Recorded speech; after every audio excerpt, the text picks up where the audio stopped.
I had nothing in life. No family, no money, no love. Only hunger, loneliness, and pain. But that one moment, that one choice, changed everything. That's how my story begins. I'm Mia, just an ordinary girl who grew up in the shadows of life.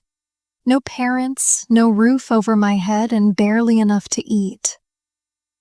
My days were filled with begging on cold streets, and my nights with silence that felt louder than anything else. I had learned to survive, but I had never known what it felt like to truly live.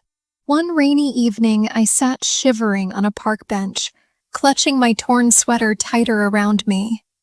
People passed by, some glancing, most ignoring.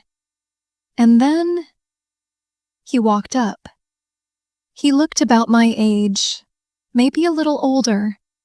Expensive jacket, clean shoes, and a smile that didn't match his world. He handed me a sandwich and a hot drink. I stared at him, confused.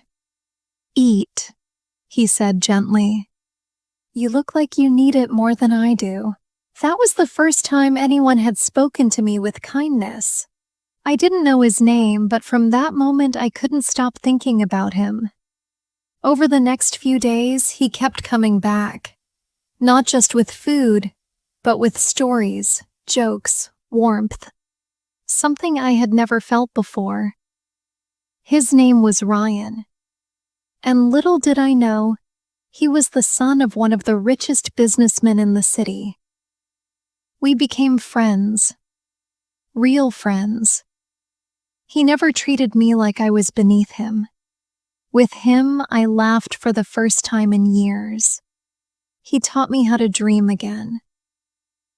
One day he said, "Mia, I want to help you. Come live with me." I froze. "Ryan, I'm a nobody. What will your family think?" "I don't care what they think. I care about you." And just like that, my life changed. He took me in, gave me a room in his mansion, clothes, food, and something far more powerful, dignity. But not everyone was happy. His family, they despised me. His mother looked at me like I was dirt. "She's using you, Ryan. She's just another gold digger." His father didn't speak much, but the disapproval in his eyes said enough. I kept my head down, worked hard, and tried to stay out of the way.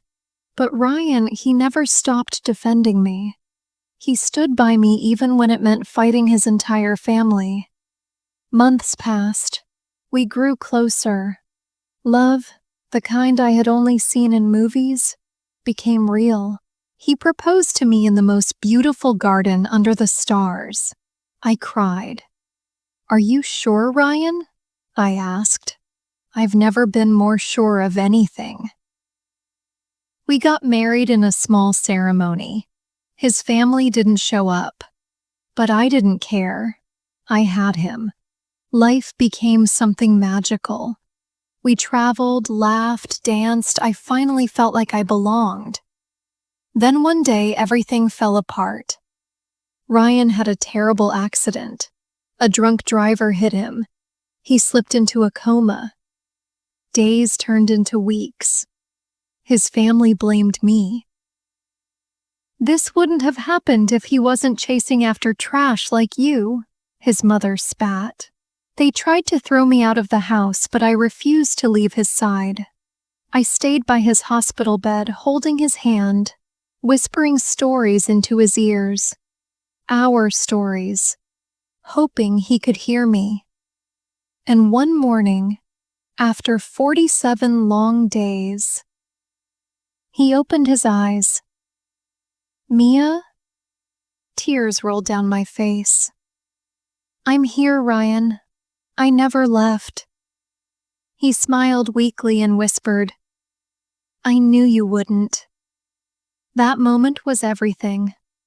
From that day forward, his family began to see me differently. Maybe it was the way I stayed by him. Maybe it was love. But something changed. His mother approached me one afternoon. Her voice was softer than I'd ever heard. "Thank you for not giving up on him."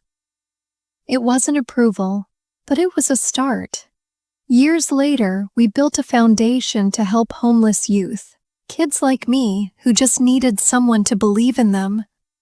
And every time I saw a smile on a child's face, I remembered my own journey.